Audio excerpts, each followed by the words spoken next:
Hello friends, नमस्कार and welcome to Komal Nahata official. इस video में हम बात करेंगे कार्तिक आर्यन की नई फिल्म के बारे में एंड इन अ वे उनके करियर के बारे में। लेकिन सबसे पहले आपको याद दिला दूं, अगर आपने अभी तक हमारे चैनल को सब्सक्राइब नहीं किया है तो इस वीडियो को देखने के तुरंत बाद जरूर कीजिएगा।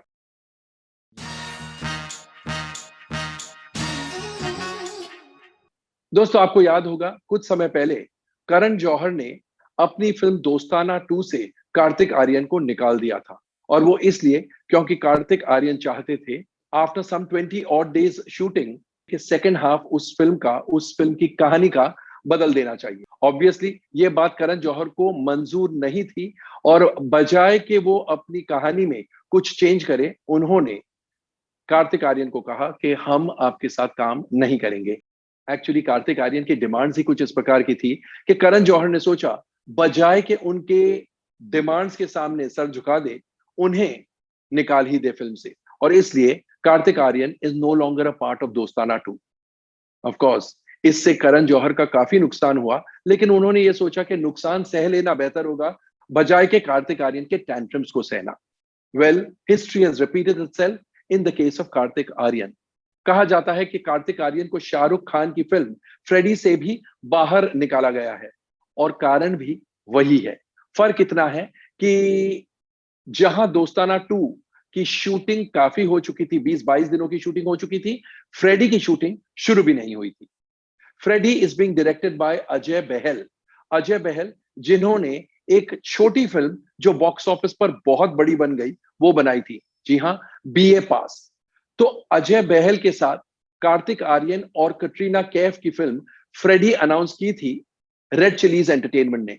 आप तो जानते हैं red chillies entertainment is Shahrukh Khan company. लेकिन डेट्स के लिए डिली डार्लिंग, ऑफ कोर्स लॉकडाउन भी आ गया, लेकिन डेट्स फ्रीज कर दी जाती है। ऐसे में भले शूटिंग बाद में हो, लेकिन एक कमिटमेंट होता है। Kartik Aaryan was not ready to commit his dates. और उसके बाद कार्तिक आर्यन ने रेड चिलीज एंटरटेनमेंट से यह कहा कि मुझे स्क्रिप्ट पसंद नहीं है। After hearing the script, after listening to the script, after saying yes, giving the thumbs up, उनका यह कहना था कि मुझे स्क्रिप्ट पसंद नहीं है, आप स्क्रिप्ट बदल डालिए। जब कंपनी ने यह कहा कि अजय बहल जो डायरेक्टर है वो स्क्रिप्ट चेंज नहीं करना चाहते हैं, तो कार्तिक आर्यन का इशारा था कि क्या डायरेक्टर बदला जा सकता है? ऑफ कोर्स बैनर ने यह कहा कतई नहीं। एंड बजाय के अजय बहल को रिप्लेस करें, और क्यों करें, उन्होंने कार्तिक आर्यन को कहा कि हम आपके साथ काम नहीं करना चाहते हैं। इन ऑल फेयरनेस ये कहना पड़ेगा कि कार्तिक आर्यन ने जो साइनिंग अमाउंट शाहरुख खान की कंपनी से मिला था वो लौटा दिए।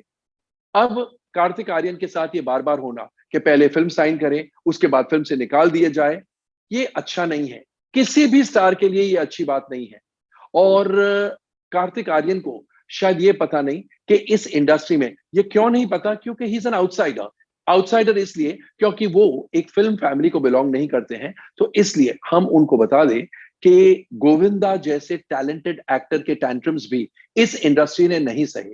इस इंडस्ट्री में जो लोग हैं वो कुछ भी सह लेते हैं, लेकिन टैंट्रम्स जो है, अगर एक स्टार बिहेव नहीं करता है तो ये industry shows the star the door.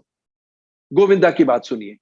उस समय Govinda was a very popular actor, एक टॉप फाइनेंसियर और एक टॉप फिल्म मेकर। उन्होंने सोचा एक मल्टी स्टार कास्ट फिल्म में मेन रोल गोविंदा को दिया जाए, और इसलिए उस टॉप प्रोड्यूसर डायरेक्टर ने गोविंदा को यह कहा कि हम आपको साइन करना चाहते हैं, कहानी सुनानी है।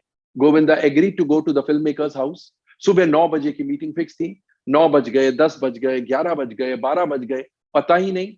उस बीच में गोविंदा की कोई दूसरी फिल्म के प्रोड्यूसर इस फिल्म मेकर के घर पहुंचे और उन्होंने कहा क्या चल रहा है वगैरह वगैरह। तो इस फिल्म मेकर ने उस प्रोड्यूसर को बताया कि हम गोविंदा की वेट कर रहे हैं क्योंकि गोविंदा आज हमारी नई फिल्म की कहानी सुनने आ रहे हैं। तो वो प्रोड्यूसर भौचक्का रह गया। गोविंदा यहां आ रहा है, गोविंदा तो मेरी शूटिंग कर रहा है, गोविंदा मेरी शूटिंग यानी अलबेला की शूटिंग कर रहा है।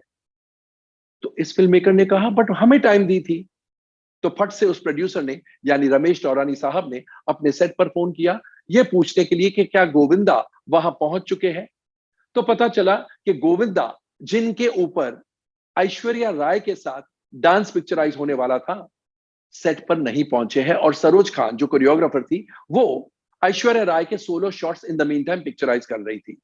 Obviously Ramesh Taurani was shocked. खैर वहां से रमेश टौरानी तो चले गए, और भी वेट करते रहे, ये फिल्म मेकर वेट करते रहे। लंच टाइम हो गया, फैमिली ने लंच सर्व कर दिया, फिर भी वेट करते रहे। इस बीच में गोविंदा का फोन आ गया और उस फिल्म मेकर से कहा मैं आ रहा हूं थोड़ी देर में। खैर थोड़ी देर बाद भी वो जब नहीं आए तो इस फिल्म मेकर ने उस स्टार के यानी गोविंदा के सेक्रेटरी से बात की। तो सेक्रेटरी ने कहा आपके यहां आने वाले थे गोविंदा जी? चीची भैया तो आंटी नंबर 1 की शूटिंग कर रहे हैं। कहां रमेश टौरानी ये कह के गए कि अलबेला की शूटिंग के लिए आने वाले थे, कहां गोविंदा के सेक्रेटरी कह रहे हैं कि आंटी नंबर 1 की शूटिंग करने वाले थे। लेकिन पता चला आंटी नंबर 1 की शूटिंग पर भी वो नहीं पहुंचे थे, और वो किसी तीसरी फिल्म की शूटिंग कर रहे थे, लेकिन टाउन में, साउथ मुंबई में, और ये प्रोड्यूसर डायरेक्टर रहते थे सबर्ब्स में। फाइनली शाम को गोविंदा का फोन आया कि मैं बस अब यहां से निकल के आपके घर में आधे घंटे में पहुंच रहा हूं, और वो रास्ता तय करने में ट्रैफिक टाइम में कम से कम 1.5 घंटा लगता, लेकिन उन्होंने कहा आधे घंटे में पहुंच रहा हूं। तो फिल्म मेकर ने कहा आधे घंटे में आप कैसे पहुंचेंगे? तो उन्होंने कहा मैं पहुंच जाऊंगा, बस एक लास्ट शॉट बाकी है। अब अगर आप फिल्म लाइन को नहीं जानते हैं, एक लास्ट शॉट बाकी है मतलब आसानी से आधा घंटा, पौन घंटा, 1 घंटा, सवा घंटा, कुछ भी लग सकता है। एंड ही सेज एक शॉट बाकी है और आधे घंटे में मैं आपके घर पहुंच जाऊंगा। तो ऑब्वियसली फिल्म मेकर ने कहा हमारी एक और मीटिंग है सन एंड सैंड होटल में, तो इसलिए आज नहीं मिलते। तो गोविंदा ने कहा नहीं नहीं, मैं सन एंड सैंड आ जाता हूं। खैर ये फिल्म मेकर रवाना हो गए सन एंड सैंड होटल के लिए, क्योंकि दूसरे हीरो के साथ मीटिंग थी, ये मल्टी स्टार कास्ट फिल्म थी। और सन एंड सैंड होटल पहुंचकर उसके कई टाइम बाद गोविंदा का फोन आया, अब लास्ट शॉट खत्म हो गया है, यानी आधा घंटा तो क्या बहुत टाइम बीत गया था, अब मैं निकल के सन एंड सैंड पहुंच रहा हूं। तो फिल्म मेकर ने कहा नहीं, अब मत पहुंचिए, हम कल मिलते हैं मेरे घर पर। ठीक है भाई, कल 11 बजे मिलते हैं। इन द मीन टाइम जो सेक्रेटरी को फोन किया था फिल्म मेकर ने कि आपके हीरो कहां हैं, उन्होंने वापस फोन किया कि गोविंदा जी शूटिंग से निकल गए हैं साउथ बॉम्बे से और पहुंच रहे हैं। तो फिल्म मेकर ने कहा नहीं, हमारी बात गोविंदा जी से हो गई है, कल सुबह मिल रहे हैं 11 बजे। अब सेक्रेटरी भौंचक्का रह गया, कल सुबह 11 बजे? लेकिन कल तो उन्हें प्राइवेट जेट में अहमदनगर जाना है, सदाशिव आम्रपुरकर जी की स्कूल का इनॉग्रेशन करने के लिए, और ये कमिटमेंट 1 महीने पुराना है। तो आपके यहां कैसे आएंगे 11 बजे? वो तो 8-9 बजे चले जाएंगे अहमदनगर। Can you believe? पहले दिन कहते हैं मैं आपके यहां आ रहा हूं, फिर पता चलता है अलबेला की शूटिंग में है, फिर पता चलता है अलबेला की नहीं, आंटी नंबर 1 की शूटिंग में है, फिर पता चलता है ना अलबेला की शूटिंग में, ना आंटी नंबर 1 की शूटिंग में, किसी तीसरी शूटिंग में है और यहां पर आए ही नहीं। फिर कहते हैं अगले दिन आएंगे, और फिर पता चलता अगले दिन तो वो अहमदनगर में होंगे। फैसला ये लिया गया कि जो फाइनेंसर इस फिल्म को फाइनेंस करने वाले थे और ये प्रोड्यूसर डायरेक्टर, उन्होंने तय कर लिया कि गोविंदा को इस मल्टी स्टार कास्ट फिल्म में नहीं लेंगे। कहने का मतलब है कि गोविंदा जैसे टैलेंटेड एक्टर के भी ये जो टैंट्रम्स है, ये जो झूठ बोलना है, वो नहीं चला। तो कार्तिक आर्यन तो अभी तक इतने बड़े स्टार भी नहीं बने हैं, इतने बढ़िया एक्टर भी नहीं है। ऑफ कोर्स आप में से कुछ कहेंगे he is a fantastic actor, मुझे भी पता है he is a very fine actor, लेकिन ऐसी हरकतों से वो अपना उभरता हुआ करियर हमेशा के लिए खत्म कर देंगे या एटलीस्ट बिगाड़ देंगे। अगर कार्तिक आर्यन को यह बात समझ में नहीं आती है तो it's very bad for him. या तो वो खुद बहुत गलत डिसीजंस ले रहे हैं, या फिर उनके इर्द गिर्द जो एडवाइजर्स है वो उन्हें गलत सलाह दे रहे हैं। जो भी हो, लॉस कार्तिक आर्यन का ही है। इमेजिन, एक करण जौहर की फिल्म से आउट होते हैं जिसकी शूटिंग उन्होंने कर ली थी 20-22 दिन की, दूसरी शाहरुख खान के बैनर तले बन रही फिल्म से वो आउट हो जाते हैं। Imagine, isn't it very unfortunate? The sooner Kartik Aaryan realizes this, the better it would be for him. दोस्तों कैसा लगा हमारा ये वीडियो? कमेंट सेक्शन में जाकर अपने कमेंट जरूर पोस्ट कीजिएगा। एंड जैसा मैं हमेशा कहता हूं इन दिनों, stay safe, stay relevant, and yes, you said it, stay tuned.